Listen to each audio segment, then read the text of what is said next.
Bonjour et bienvenue dans cette capsule d'information sur l'utilisation de Google Formulaire. Le but aujourd'hui, c'est d'être en mesure de créer un formulaire avec lequel on va récupérer des réponses et le but dans les réponses va être de créer une page de corriger qui va me permettre de valider les réponses qu'on va avoir recueillies.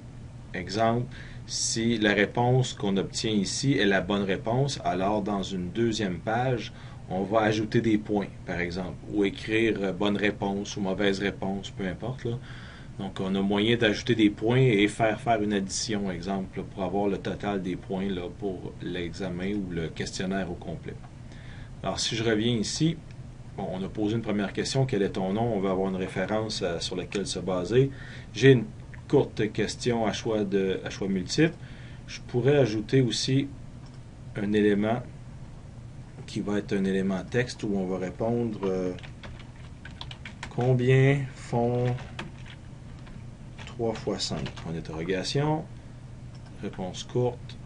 Question obligatoire. Parfait. C'est terminé. J'ai fini mon questionnaire. Maintenant, je vais aller dans la page des réponses. Alors, j'ai mon rodateur qui va me donner là, le moment auquel les gens vont répondre, quel est ton nom, on pourra s'en servir par après pour faire un suivi. Et là, j'ai créé une autre feuille de calcul. Donc ici, je pourrais appeler ça cumul de la question 1,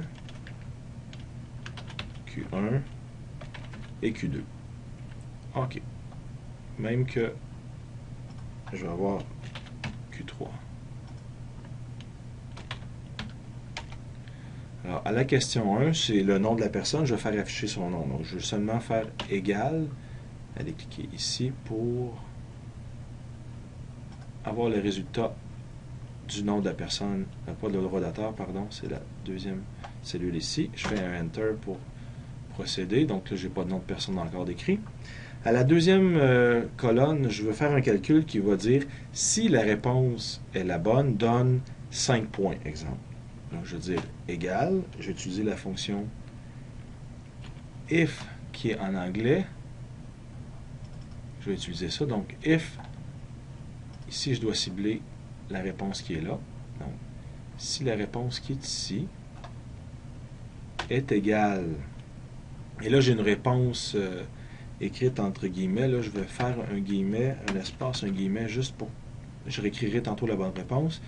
Je dois faire un point virgule pour passer à l'étape suivante qui me dit quelle est la réponse à donner si la condition que j'ai vérifiée avant est bonne. Donc ici, on donne 5 points.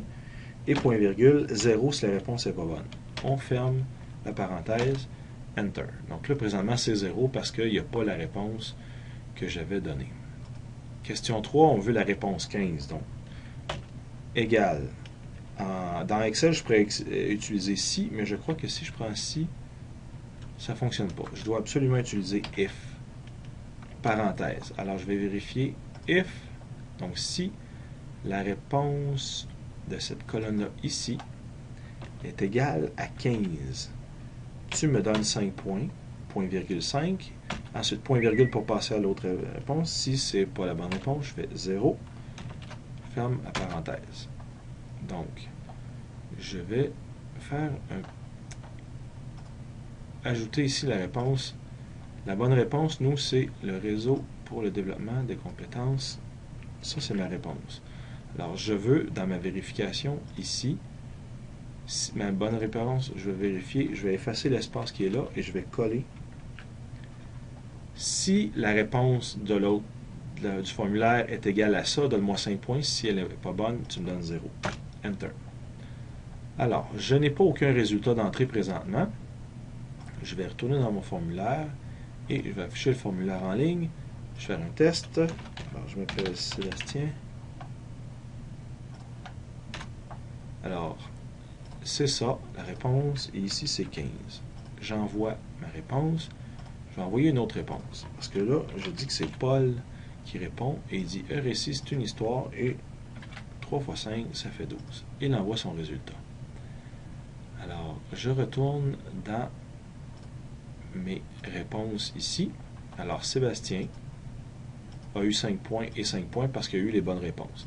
Là, Paul, j'ai pas de réponse parce que je n'ai pas copié mes fonctions. Alors, je vais les copier en étirant mon résultat vers le bas. Alors, Paul n'a aucune bonne réponse parce qu'il a manqué les deux réponses. Ici, je vais faire un calcul du total. D'accord? Donc, ça va être égal. Je peux utiliser la fonction somme, mais étant donné que j'ai pas beaucoup de cellules, je vais faire ça, plus ça ici. Et là, ça me donne 10 points. Et encore là, je vais copier cette formule-là sur plusieurs cellules pour que le calcul se fasse automatiquement. Donc, si j'entre d'autres résultats, Julie, elle connaît le réseau, mais elle se trompe dans son calcul. On envoie la réponse. Et j'ai Léa qui se trompe ici, mais qui écrit la bonne réponse là. Enter, j'envoie mon résultat. Alors, je retourne chercher mes résultats. Réponse de formulaire. Ici, je n'avais pas copié plus long, alors je poursuis. Alors, Julie et Léa.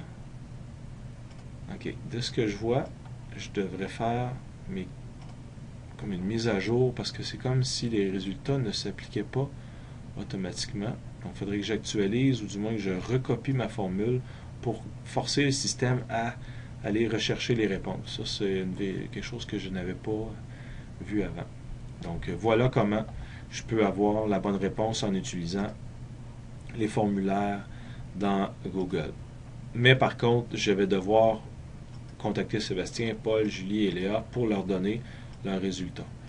Quelqu'un qui connaît les procédures pourrait faire un publi-postage, par exemple, ou partager les informations là, directement, ou par courriel, ou ainsi de suite. Là. Mais un publi-postage pourrait permettre d'envoyer les réponses facilement. Mais pour ça, ça prendrait le courriel de chaque personne, si on voulait générer un courriel, par exemple, à l'aide d'un publi-postage dans Word. Voilà.